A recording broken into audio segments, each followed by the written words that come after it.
2월이 시작되었습니다. 2월 한 달간 주 안에서 영광의 모든 가족들이 예수님과 함께 걸어가는 역사에 있기를 주님의 이름으로 축원합니다. 사람은 둘 중에 한 대상이 됩니다. 그 대상은 긍정적인 측면과 부정적인 측면으로 나뉘게 되는데, 긍정적인 측면은 상받는 대상이 되는 것이고 부정적인 측면은 형벌을 받는 대상이 되는 것입니다. 상받는 대상이 되는 것은 명예롭고 기쁜 일이지만 형벌의 대상이 되는 것은 두렵고 절망적인 것이 됩니다. 상받는 대상과 형벌의 대상은 뚜렷한 기준에 따라 결정됩니다. 상받는 대상은 공로와 업적이 있어야 하고 형벌은 악한 일을 범할 때 받는 것입니다. 누구나 다 상 받는 대상이 되고 싶어 하지 벌 받는 대상이 되고 싶어 하지는 않습니다. 그런데 죄를 지으면서도 벌 대신 상을 원한다면 합당한 일이라고 생각하십니까? 자녀들이 부모의 속을 다 뒤집어 놓고 태연하게 돈과 먹을 것을 요구한다면 그것은 기가 찰 노릇이 아니겠습니까? 세상은 잘 사는 사람과 못 사는 사람으로 나누려고 하지만 성경은 상 받을 사람과 벌 받을 사람으로 나눈다는 것입니다. 영광의 가족 여러분, 여러분은 상 받는 대상이 되고 싶습니까? 아니면 형벌 받는 대상이 되고 싶습니까? 당연히 상 받는 대상이 되고 싶을 것입니다. 여러분은 어떠한 사람이 상을 받고 어떠한 사람이 형벌을 받는다고 여기십니까? 상 받을 대상은 교회 안에 있고 형벌 받을 대상은 교회 밖에 있다고 생각하십니까? 성경은 상 받을 대상이 누구이고 형벌 받을 대상이 누구인지, 그리고 그 기준이 무엇인지를 정확하게 알려줍니다. 만약 우리가 성경이 알려주는 기준에 따르지 않고 세상과 우리가 세운 기준에 따라 상과 벌을 결정한다면 기대하지 못할 일이 발생할 것입니다. 상 받을 대상과 형벌 받을 대상은 주님이 재림하는 재림이 다가올수록 더욱 뚜렷하게 나타납니다. 바울은 그 사실을 데살로니가 후서를 통해 우리에게 구체적으로 알려줍니다. 데살로니가 후서는 바울이 데살로니가 교회에 쓴 편지입니다. 바울이 데살로니가 교회에 편지를 쓴 목적은 세 가지로 간추릴 수 있습니다. 첫째가 박해와 환난 가운데 있는 성도들을 격려하기 위해서 썼습니다. 헬라 문화와 헬라 종교로 견고한 진을 치고 있었던 데살로니가에 교회가 세워졌는데 그 교회의 이름이 데살로니가 교회였습니다. 이 교도들에 의해서 박해와 환난이 점점 심화되고 견디기 힘들 정도로 그 수위가 높아지고 있었습니다. 박해와 환난은 아픔과 고통만이 아니라 갈등과 고민의 골짜기로 안내합니다. 박해와 환난의 시작점에서는 성도들이 충분히 견딜 수 있어 이렇게 자신감으로 시작합니다. 그러다가 환난과 박해가 계속되고 심화되면 아픔과 고통을 이길 힘이 약해지기 때문에 뒤로 물러서야 하나 타협해야 하나 라고 하는 갈등과 고민이 생깁니다. 그래서 바울은 성도가 당하는 환난의 의미와 그 결말을 언급하면서 다시 한번 성도들을 위로하고 격려하고자 편지를 썼던 것입니다. 데살로니가 교회는 박해와 환난 중에서도 인내와 믿음으로 견뎌내고 있었습니다. 이에 바울이 그들에게 4절에 이렇게 고백합니다.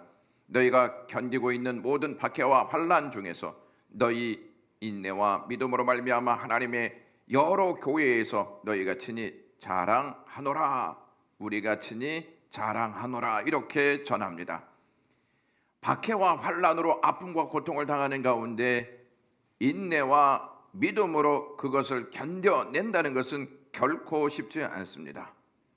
바울이 언급하고 있는 박해라고 하는 단어는 헬라어로 디오그모스라고 하는 단어인데, 이 단어의 원래 의미는 원래 사냥개가 사냥감을 뒤쫓는 모습에서 유래된 단어라고 합니다. 사냥개가 표적을 놓치지 않기 위해서 필사적으로 쫓아가는 것처럼 적대자들은 데살로니가 교회의 성도들을 집요하게 박해했다는 것입니다. 또한 환난이라고 하는 단어는 박해라고 하는 단어와 유사한 의미를 가지고 있는데, 데살로니가 교회에 외적 고통을 줄 뿐만 아니라 내적으로도 압박감을 주면서 고통의 수위를 높여가고 있었다는 것입니다. 이러한 박해와 환난 가운데에서도 데살로니가 교회 교인들은 폭력이나 분노 또는 적개심을 드러내지 않고 참고 믿음으로 이겨내고 있음에 바울은 매우 기뻐했습니다. 데살로니가 교회는 역사가 깊거나 오래된 교회가 아니었습니다. 바울이 3개월간 사역을 통해서 어렵게 세운 교회가 데살로니가 교회였습니다. 그 교회에 박해와 환난이 찾아와 아픔과 고통을 주면서 그들의 신앙을 겁박하고 있었습니다. 그들이 잘못한 것 때문에 대가를 치르는 것이라면 어느 정도 이해할 수 있겠지만, 예수 그리스도를 믿는다는 이유로 환난과 박해를 받는 것은 너무 가혹한 일이 아닌가라고 생각할 수도 있습니다. 우리는 잘못한 것이 없는데 가혹한 일을 당하면 인내보다 억울함을 호소하면서 분노가 불일 듯 일어납니다. 사실 신앙생활 하는 것도 어려운데 여기에 더해 환난과 핍박이 따르니 얼마나 힘들고 어렵겠습니까? 경사진 언덕을 땀 흘리며 힘들게 올라가고 있는데 어깨 위에 큰 바위를 올려놓는 것과 같은 분위기였습니다. 바울이 데살로니가 후서를 쓴 두 번째 목적은 주의 재림에 대해 일부 성도들의 오해가 있었기에 이것을 교정해 주고자 바른 신앙 재림을 갖게 하고자 편지를 썼다는 사실입니다. 바울은 2차 선교 여행 중에 데살로니가에 이르러서 경건한 자를 심판하기 위하여 임박한 장래에 예수 그리스도께서 다시 오실 것이다 라고 가르쳤습니다. 그런 가운데 박해가 심해지자 바울이 그 도시에서 쫓겨나고 말았습니다. 바울이 떠난 후 데살로니가 교회는 그리스도의 재림의 문제로 큰 혼란을 겪게 되었습니다. 데살로니가 교회의 교인들은 재림 신앙을 가지고 있었지만 재림이 점차 지연되고 처음 믿은 사람들이 죽기 시작하자 일부 교인들은 죽은 사람들은 새 시대에 참여할 수 없다고 생각하였습니다. 또한 어떠한 악한 자가 나타나서 주의 날은 이미 임했다, 이렇게 가르치고 기이한 표적과 잘못된 기적을 보이면서 악랄한 속임수로 내가 하나님이 보내신 재림주다 이렇게 주장하였습니다. 잘못 알면 잘못된 자세를 갖게 되고 잘못된 자세를 갖게 되면 잘못된 삶을 살게 됩니다. 잘못된 가르침에 넘어간 데살로니가 교회 교인들 중에 어떻게 살아야 하나님을 기쁘게 해 드릴 수 있는지에 대해서는 무관심했습니다. 무관심했을 뿐만 아니라 방탕하게 살면서 일도 하지 않는 교인들이 있었습니다. 어차피 예수님이 재림하시면 다 쓸데없는 일인데 뭐하러 일을 하면서 열심히 살아야 하는가라고 하는 생각을 가지고 있었습니다. 우리도 신앙생활을 하면서 잘못 알고 믿으면 하나님을 기쁘게 해 드리는 삶에서 벗어나게 됩니다.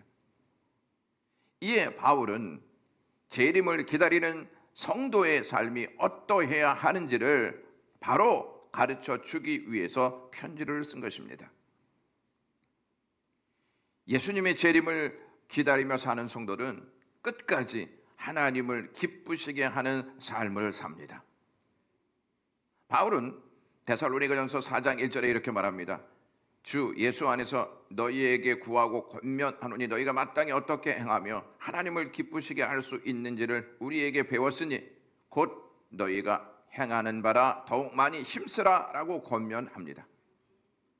어떻게 행해야 하나님을 기쁘시게 할 수 있는지를 배워야 합니다. 그리고 그 일에 많은 헌신을 해야 합니다. 그럴 때 하나님께서 기뻐하시는 삶을 살 수 있다고 바울이 말하고 있습니다. 우리가 예배할 때 하나님께서 기뻐하시는 자세로 드리고 있는지 아니면 그것과 상관없는 예배를 드리고 있는지 점검해야 합니다. 우리는 예배를 이렇다 저렇다 논할 때가 많이 있습니다. 그런데 정작 예배할 때 하나님을 기쁘시게 하는 예배를 드리고 있느냐 하는 것입니다. 여러분이 베푼 잔치에 어떠한 사람이 왔는데 누가 잔치를 베풀었는지 그것도 알지 못하고 배만 채우고 돌아간다면 여러분은 어떤 생각이 들 것 같습니까? 우리가 섬기는 하나님을 모르면 우리가 아는 대로 하나님을 예배할 것입니다. 구원은 우리의 힘과 공로로 얻어낸 것이 아니고 하나님께서 값없이 주시는 은혜로 주어진 것인 줄로 믿습니다. 구원받은 사람은 삶의 목적을 하나님을 기쁘게 하는 데에 둔다는 것입니다. 하나님은 하나님을 기쁘게 하는 백성에게 상급을 주시는 분이십니다. 구원은 전적으로 은혜로 주어진 것이지만 상급은 우리의 헌신에 따라 주어지는 것입니다. 어떤 분들은 상은 무슨 상이야? 천국에만 가면 되는 거 아니야? 라고 하는 자세로 신앙생활을 하는 분들이 있습니다. 그러한 생각으로 신앙생활을 하면 하나님께서 기뻐하실까요? 그러한 생각으로 신앙생활을 하시는 분들은 낭패를 보고 말 것입니다. 하나님을 기쁘시게 하지 못하면서 하나님 나라에서 상을 기대한다는 것은 바람직하지 않습니다. 바울이 데살로니가 후서를 쓴 세 번째 목적은 나태한 삶을 잡아주고자 권면의 내용을 담아 쓴 편지입니다. 데살로니가 교회의 교인들 중에는 도무지 일하지 않으면서 일만 만드는 사람들이 있었습니다. 잘못된 신앙을 가지고 있었던 것입니다.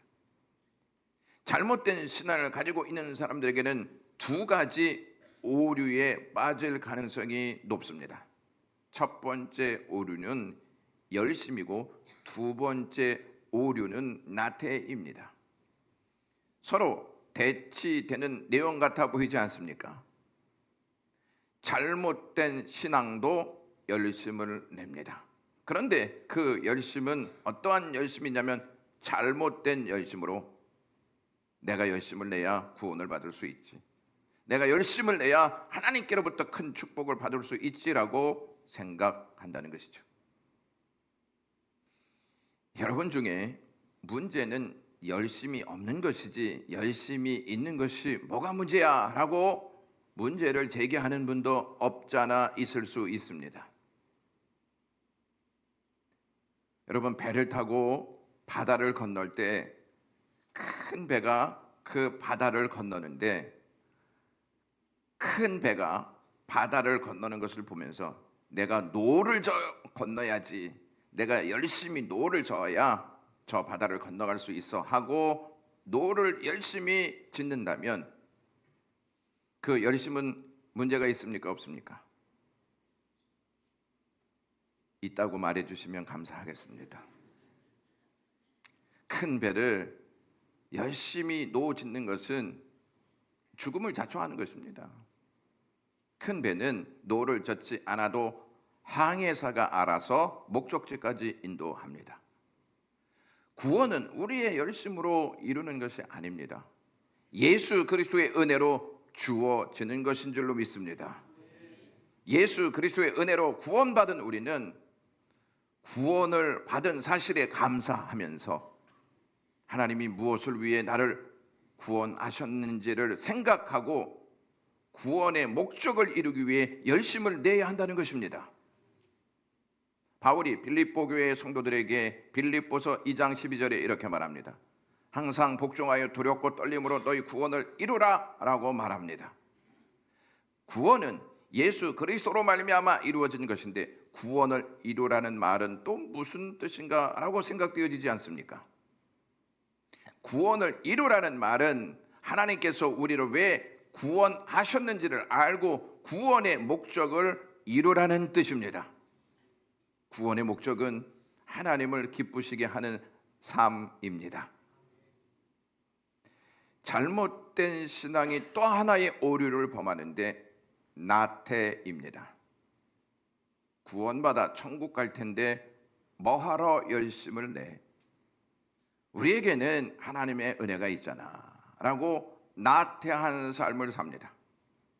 주일에 교회에 나와 예배하면 되고 구원받았으니까 잘못한 일이 있으면 하나님께서 은혜로 다 덮어주실 거야. 그러니 우리가 나태해도 전혀 문제가 되지 않아 라고 하면서 하나님의 기쁨이 아닌 자신의 기쁨을 따른다는 것입니다.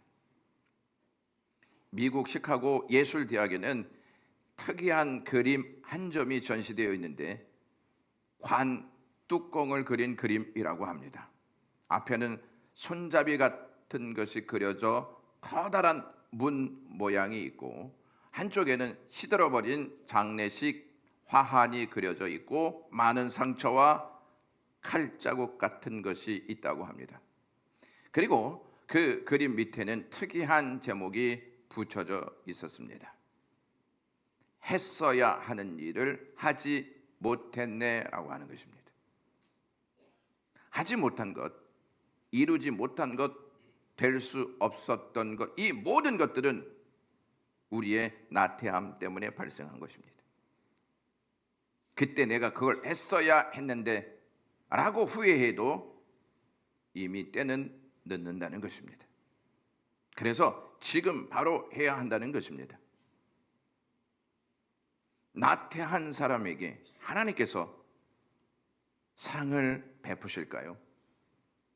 나태한 사람에게 하나님이 상을 베푸신다면 열심은 아무 필요 없습니다. 우리의 심리를 잘 알고 있는 사탄은 우리에게 두 가지 속삭임으로 우리를 잘못된 신앙으로 이끌어갑니다. 오늘은 그만 쉬어라. 오늘만 날이냐, 다음에 하면 되지 않겠니? 천천히 해. 못하면 하지 않아도 된다는 것입니다. 계속 그것을 우리의 귀에 주입시킵니다. 기도 다음에 해. 예배 다음 주에 드려도 괜찮아. 전도 네가 하고 싶을 때 해. 이렇게 자꾸 우리의 귀에 그러한 말들을 속삭인다는 것입니다. 그 결과 우리에게는 나태함이 찾아와 아무것도 하지 않는 모습을 갖게 되는 것입니다. 또 한 가지는 무엇이냐면 무슨 일을 그렇게 해? 하나도 흐트러짐 없이 완벽하고 깔끔하게 해야지. 좀 더 해봐. 좀 더 잘해봐. 그것은 마음에 안 들어 라고 하는 속삭임입니다. 무엇이냐면 끔찍한 완벽주의로 살아가도록 이끈다는 것입니다. 게으름뱅이나 완벽주의의 삶은 하나님을 기쁘게 해 드리는 것이 아니고 나를 기쁘게 하는 삶입니다. 바울은 데살로니가 교회를 향해 지금 받고 있는 박해와 환난이 5절에 하나님의 공의로운 심판에 표라고 선언합니다. 박해와 환난이 하나님의 공의로운 심판에 표라는 말이 무슨 뜻일까요? 이는 박해와 환난을 주는 자들에게 하나님께서 심판으로 다루시겠다는 것이고, 박해와 환난을 받는 자들에게는 하나님 나라에 합당한 자로 여기겠다는 표입니다. 하나님의 나라를 위하여 고난을 받는 사람은 하나님 나라에 속한 자란 확실한 보증을 얻게 된다는 것입니다. 하나님은 하나님의 나라를 위해 고난받는 사람에게 너는 내 나라에 속한 자라고 인정해 주신다는 것입니다. 그리고 그것으로 끝내지 아니하시고 그에 따른 상을 베푸십니다. 여러분은 믿음이 무엇이라고 생각하십니까? 히브리서 11장은 믿음의 사람들을 통해 믿음이 무엇인지를 알려줍니다. 믿음의 사람 중에 이스라엘의 지도자 모세가 있었습니다. 모세를 모르는 사람은 아마 없을 것입니다. 믿음의 사람 모세는 고난이 없었을까요? 믿음의 사람들이 좋아하는 것이 있습니다. 여러분들은 믿음 생활을 하면서 무엇을 좋아하십니까? 무엇을 좋아하는지를 보면 그 사람이 믿음의 사람인지 아닌지 금방 알 수 있습니다. 모세가 무엇을 좋아했는지 히브리서 11장 25절은 이렇게 말합니다. 다 같이 읽겠습니다.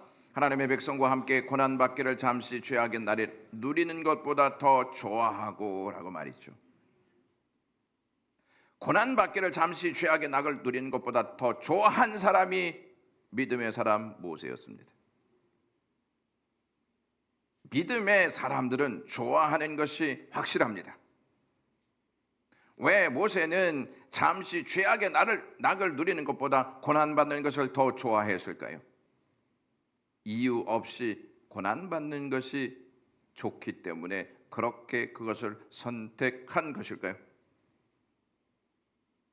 모세가 잠시 죄악의 낙을 누리는 것보다 고난을 더 좋아한 이유에 대해서 히브리서 11장 26절은 이렇게 밝힙니다.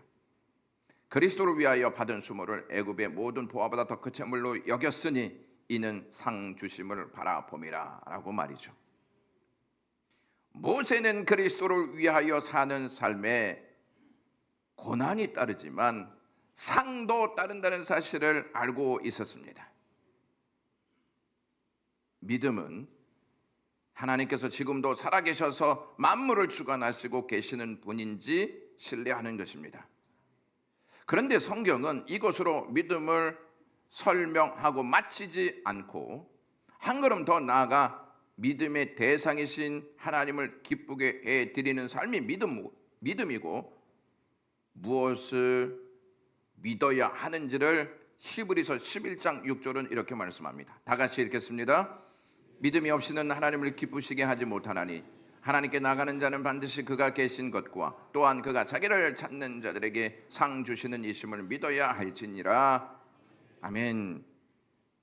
하나님은 만물을 주관하시고 하나님을 찾는 자들에게 상 주시는 분이신 줄로 믿습니다. 이것을 믿는 사람들은 삶에서 하나님을 기쁘게 합니다. 모세가 잠시의 낙을 누리는 것보다 고난을 더 좋아했던 것은 하나님께서 고난을 상급으로 바꾸어 주신다는 사실을 신뢰했기 때문입니다.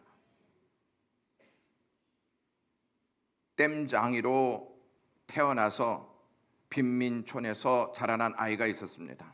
그 아이는 책을 열심히 읽으면서 자기의 꿈을 키워갔습니다. 이 아이가 자라나 영국의 존 밀턴과 함께 영국에서 가장 위대한 작가라는 칭송을 받았습니다. 그가 바로 철로 역정을 쓴 존 버년이라는 사람입니다. 그는 인생이 꽃필 33살 때 종교 재판에 의해서 15년 동안 수감 생활을 하는 고난을 겪게 됩니다. 그러나 가장 고통스러운 시간 속에서 그는 가장 빛난 문학의 업적을 이루어냅니다. 그 책이 철로 역정입니다. 존 버년이 이렇게 말합니다.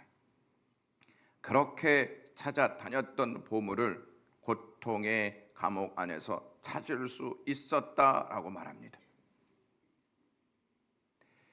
데살로니가 교회의 교인들이 박해와 환난을 받았지만 인내와 믿음으로 견딜 수 있었던 비결이 무엇 때문일까요? 그 비결은 하나님께서 그들이 인내와 믿음으로 이겨낼 수 있도록 도우셨기 때문입니다. 그 근거는 5절을 통해서 확인할 수 있는데 5절의 말씀이 이렇습니다. 이는 하나님의 공의로운 심판의 표요 너희로 하여금 하나님 나라에 합당한 자로 여김을 받게 하려 함이니 그 나라를 위하여 너희가 또한 고난을 받느니라 라고 말씀합니다. 여기에서 고난을 받느니라 라고 하는 이 단어가 파스케테라고 하는 능동태 동사입니다. 성도들은 하나님의 나라를 위하여 고난을 받는 존재인데 이는 고난이 하나님의 나라에 들어가기 위한 의무라는 소극적인 의미에서가 아니라 하나님의 나라를 위해서 능동적으로 고난을 받는다는 의미를 포함하고 있는 단어입니다. 바울은 박해와 환난을 당하고 있는 데살로니가 교회의 교인들에게 격려하는 차원에서 박해와 환난을 주는 자들은 환난으로 하나님께서 갚으실 것이다. 그리고 환난을 당하는 너희들에게는 하나님께서 안식으로 갚으실 것이다 라고 말합니다. 7절 말씀을 보시면 환난 받는 너희에게는 우리와 함께 안식으로 갚으시는 것이라고 되어 있습니다. 여기에서 안식이라는 말이 아네시스라고 하는 단어인데 이는 이 세상에서의 혹독한 환난으로부터 해방되어 더 이상 마음 졸임이 없는 상태를 의미하는 단어입니다. 이러한 은혜는 사람의 힘으로 쟁취할 수 없고 완전한 안식의 주인이신 하나님으로부터만 받을 수 있는 복인 줄로 믿습니다. 우리나라 성경에는 나와 있지 않지만 헬라 성경에는 6절에 에이페르라고 하는 접속사를 사용하고 있습니다. 그 뜻은 반드시 그렇게 될 것이다 라고 해석할 수 있는 접속사입니다. 6절과 7절을 결합하여 해석하면 하나님께서 악인에게 환난으로 갚으시고 환난 받는 그리스도인들에게는 안식으로 갚으실 줄 모른다 이렇게가 아니라 반드시 안식으로 갚으실 것이다 라고 하는 해석입니다. 하나님은 환난과 박해 가운데에서 인내와 믿음으로 소망이신 예수 그리스도를 바라보는 모든 자들에게 안식으로 반드시 갚으실 것이다 하는 메시지를 주고 있습니다. 그런 다음 바울은 형벌의 대상이 누구인지 정확하게 8절과 9절에서 언급합니다. 다 같이 읽겠습니다. 하나님을 모르는 자들과 우리 주 예수의 복음에 복종하지 않는 자들에게 형벌을 내리시리니 이러한 자들은 주의 얼굴과 그의 힘의 영광을 떠나 영원한 멸망의 형벌을 받으리로라 라고 되어 있습니다. 형벌의 대상은 하나님을 모르는 자들과 예수 그리스도의 복음에 복종하지 않는 자들이다 하는 사실을 바울이 이야기합니다. 하나님을 모르는 자들과 우리 주 예수의 복음에 복종하지 않는 자들은 주의 얼굴과 그의 힘의 영광에서 떠난 자들입니다. 하나님을 모르는 자들과 우리 주 예수의 복음에 복종하지 않는 자들은 주의 얼굴과 그의 힘의 영광에서 떠나 방탕한 삶을 삽니다. 주의 얼굴과 그의 힘의 영광을 떠난 자들이 누구인지 아십니까? 유대인들이었습니다. 유대인들은 모두 자신들이 하나님의 얼굴 앞에 서 있는 자들, 그의 능력의 영광이 우리를 지킨다 하는 믿음을 가지고 있었던 사람들이었습니다. 그러나 그들의 실상은 주의 얼굴과 그의 힘의 영광에서 떠나 있었습니다. 그들은 하나님을 알고 있다고 자부한 자들이었습니다. 하지만 하나님이 보내신 예수 그리스도를 유일한 구원자라는 사실을 믿고 있지 않았습니다. 유일한 구원자이신 예수 그리스도를 믿지 않는 자는 하나님을 모르는 자들입니다. 왜냐하면 예수 그리스도를 유일한 구원자로 보내신 분이 하나님이시기 때문입니다. 예수 그리스도가 유일한 구원자임을 믿지 않는 자들은 예수 그리스도께서 베푸신 구원의 은혜를 사모하지 않고 자기의 의와 공로로도 충분히 구원받을 수 있다고 착각하게 된다는 것입니다. 예수 그리스도를 믿지 않는 자들은 하나님 알기를 거부한 자들이고 하나님이 베푸신 은혜마저 거부한 자들입니다. 하나님을 모르고 우리 주 예수 그리스도의 복음에 복종하지 않는 자는 주의 얼굴과 그의 힘의 영광에서 분리된 자들이기 때문에 그들에게 임하는 것은 하나밖에 없습니다.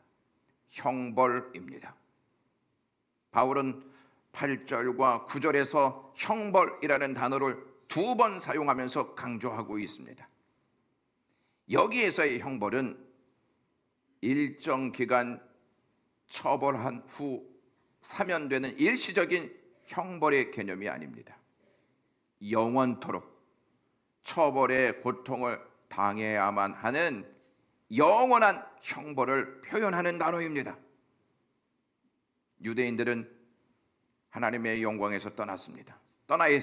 떠났다는 말은 하나님의 영광에 있다가 그 자리에서 이탈했다는 뜻입니다. 그래서 바울은 저들은 영광을 빼앗기고 형벌을 당하고 말 것이다 이렇게 전하고 있는 것입니다. 하나님을 모르고 주 예수의 복음에 복종하지 않는 자들이 교회에는 없을까요? 교회 밖에만 하나님을 모르고 주 예수 그리스도께 복종하지 않는 자들이 있을까요? 우리는 데살로니가 후서를 통해서 하나님을 모르는 자들이 교회 안에 있다, 주 예수의 복음에 복종하지 않는 자들이 교회에 있다는 것을 알게 됩니다. 바른 생활이 무엇인지 아십니까? 바른 신앙생활이 무엇인지 아십니까? 그동안 해오던 대로 시간에 맞춰 예배하고 때에 따라 봉사하고 직분을 감당하는 것일까요? 그럴 수도 있지만 그렇지 않을 수도 있습니다. 그렇지 않다면 여러분들은 어떻게 하실 것입니까? 바른 신앙은 그것도 포함은 하고 있지만 그것만이 아니라는 것입니다.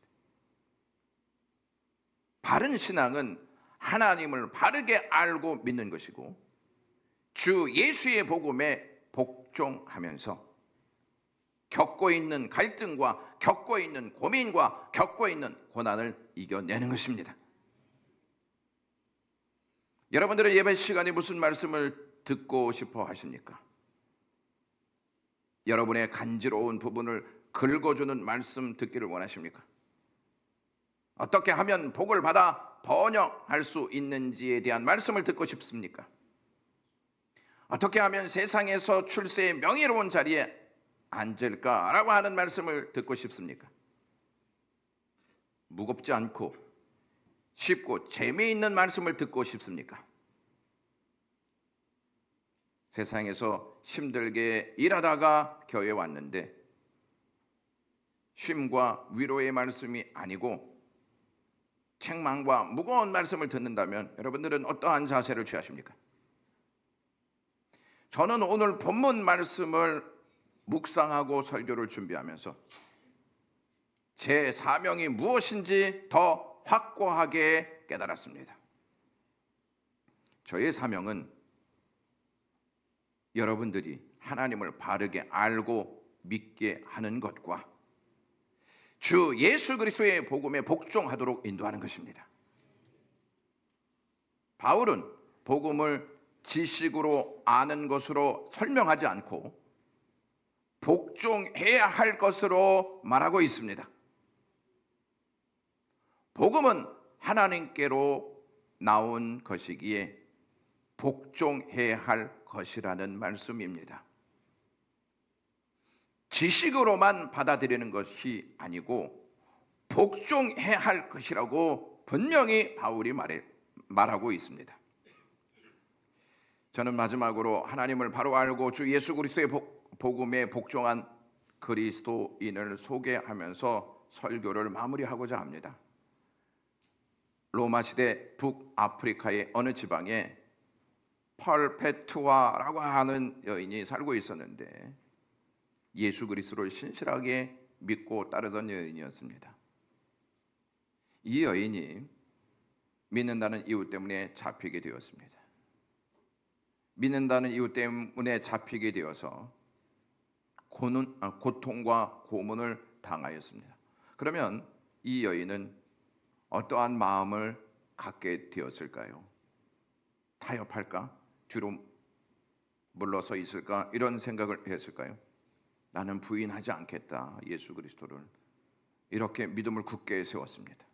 그런데 이제 이 사람을 고문하고 이 사람에게 재판할 재판장이 이 사람이 여자이고 이 사람에게는 아이가 있으니 이 사람을 좀 관대하게 해줘야 되겠다 하고 이 여인을 자꾸 설득했습니다. 야, 너 아들 있잖아. 너 젊잖아. 그러니까 이번 한 번만 부인해. 그러면 내가 너 아들과 함께 살 수 있도록 해줄게. 이렇게 계속 설득하고 애를 썼습니다. 그런데 그 여인은 그 사람의 권유를 거절했습니다. 법정에서 재판관은 그녀를 향하여 이렇게 물었습니다. 너는 그리스도인이냐라고 말입니다. 그녀는 단호하고 간단하게 나는 그리스도인입니다라고 대답했습니다. 로마 병정들은 다른 그리스도인들과 함께 그녀를 원형 극장으로 데리고 갔습니다. 그녀는 군중이 고함치는 원형 극장에서 굶주린 짐승에게 잡혀 먹게 되었습니다. 그러나 죽는 마지막 순간까지 그녀는 담대하게 믿음을 지켰습니다. 하나님을 바로 알고 주 예수 그리스도에 복종하는 자는 박해와 환난 속에서 무엇을 말해야 하는지, 어떻게 행동해야 하는지를 압니다. 영광의 모든 가족들은 단 한 사람도 형벌의 대상이 아닌 상 받는 대상 되시기를 주님의 이름으로 축원합니다.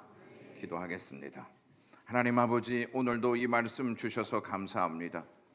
우리가 그리스도인으로 하나님을 기쁘게 해드리는 삶을 살아야 한다는 사실을 깨닫게 해주시니 감사합니다.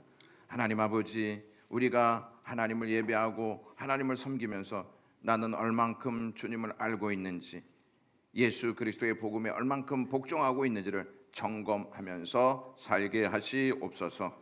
예수 그리스도의 이름으로 기도드리옵나이다. 아멘.